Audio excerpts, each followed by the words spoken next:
Hello friends, तो बहुत बड़ी अपडेट निकल कर आ रही है यहाँ पे ओएनजीसी को लेकर। तो सबसे पहले मैं आपको ये दिखाना चाहता हूँ कि एक दिन का आप यहाँ पे फॉल देखो, 0.78% का फॉल हुआ है। अगर आप 5 दिन का फॉल देखोगे तो लगभग 2.28% का फॉल हुआ है। ठीक है, अगर आप एक मंथ का फॉल देखोगे तो अगर हाई से लेके हाई में मार्क कर लेता हूँ और लो में मार्क यहाँ पे कर लेता हूँ तो यहाँ पे आपका अप्रोक्स 14.9 यानी 15% का फॉल ओएनजीसी में देखने को मिला है। तो काफ़ी लोगों ने मुझे मैसेज करके पूछने की कोशिश की कि भाई ये हुआ क्यों। ठीक है, तो सबसे पहले मैं आपको बता दूं कि अगर आपका ब्रेल क्रूड प्राइस जो है वो अगर बढ़ता है, ठीक है, ये जो ब्रेड क्रूड प्राइस जो आपका बढ़ेगा तो ये ओएनजीसी भी आपका बढ़ेगा। ओएनजीसी, एचपीसीएल, बीपीसीएल सारे बढ़ेंगे। यहाँ पे देखो, अभी मैं आपको दिखा रहा हूँ लगभग एक मंथ में क्या हाल हुआ है। एक मंथ में अगर मैं इसका सबसे हाई यहाँ पे मार्क कर लूँ और यहाँ पे सबसे लो मार्क कर लूँ तो यहाँ पे लगभग 13% का फॉल आपको देखने को मिल जाएगा। यहाँ पे देख लो, ब्रेल क्रूड प्राइस में आपको 13% का फॉल आपको देखने को क्लियरली मिल रहा है और सिमिलर हुआ है एकदम। देखो, एकदम सेम टू सेम फॉलो हुआ है। इसमें लगभग 14% अप्रॉक्स फॉल ओएनजीसी में किया है। अगर आप मैं यहाँ पे हटा के इसको बीपीसीएल पे ले जाऊँ और बीपीसीएल पे भी आपको दिखा दूँ तो एक मंथ में देखो, बीपीसीएल तो अभी तक ठीक चल रहा था, लेकिन जैसे ही सडनली आपको दिखा कि ब्रेल क्रूड प्राइस नहीं संभलने वाला तो ये भी डाउन होने लगा। ठीक है, आपका 5.767% का फॉल यहाँ पे भी देखने को मिल जाएगा।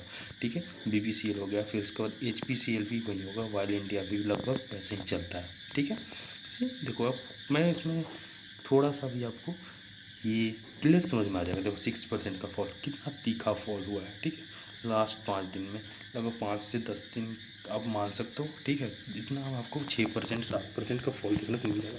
तो ये संभलेगा कब? ठीक है, संभलने का अब समय आ चुका है, क्योंकि यहाँ पे देखो ब्रेल क्रूड का प्राइस मैं आपको दिखा रहा हूँ लास्ट 5 दिन का अगर मैं देखूं तो यहाँ से लेके अब अगर मैं हाई मार्क करूँ तो यहाँ पे 6% अप्रॉक्स, मतलब 5.72% का रिकवरी हो चुका है। और यहाँ पे अगर मैं देखूँ लास्ट तक मार्क करूँ तो 3.47% का रिकवरी हो चुका है। ठीक है, अब रही बात इम्पैक्ट की, तो जैसे ही आपका ब्रेल क्रूड का प्राइस जो कि है आपका डाउन, और वो जैसे ही आपका रिकवरी होनी शुरू होगी तो सबसे पहला इम्पैक्ट आपको दिखेगा इसमें एशियन पेंट में। निगेटिव इम्पैक्ट का बात कर रहा हूँ मैं अब। तो निगेटिव इम्पैक्ट में देखो, जैसे ही ड्रॉप हो रहा था तो ड्रॉप होने के टाइम पे क्या हो रहा था आपका कि यहाँ पे 10.99 मतलब आपका 11% का जो इंक्रीमेंट आपको दिखना चाहिए वो दिख रहा था। ठीक है, बढ़ रहा था इसका प्राइस। ठीक है, लेकिन अब क्या होगा कि जैसे ही ब्रेल क्रूड का प्राइस इंक्रीज़ हुआ 2 दिन में, आपका देखो यहाँ पे सीधा आपका अप्रोक्स 0.73% फॉल कर गया।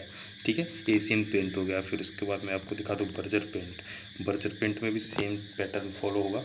जैसे कि यहाँ पे देखो आप क्लियर, ठीक है, 12% का इंक्रीमेंट आपको दिखेगा ब्रेल क्रूड प्राइस फॉल, मतलब फॉल होने की वजह से। ठीक है, तो आई थिंक मैं आपको क्लियर कर पाऊँ।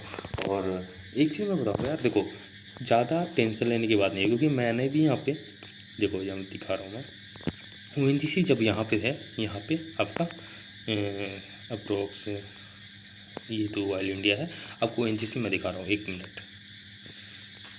यहाँ पे ओएनजीसी जब यहाँ पे है, ठीक है, तो यहाँ पे तो मैंने भी 285 पे अप्रोक्स अच्छा खासा अमाउंट का शेयर उठाया है। अप्रोक्स 50,000 का मैंने शेयर यहाँ पे ऐड किया है अपने पोर्टफोलियो में।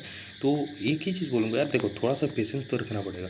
अगर फॉल कर रहा है तो हो सकता है कि अभी देखो 285 है, यहाँ से भी अगर ब्रेल प्राइस संभला नहीं तो फिर और ज़्यादा भी फॉल हो सकता है। तो इससे आपको डरना नहीं है, आपको होल्ड करके रखना है। ठीक है, क्योंकि प्राइस जो आपका ऑयल का है वो हमेशा बढ़ेगा ही।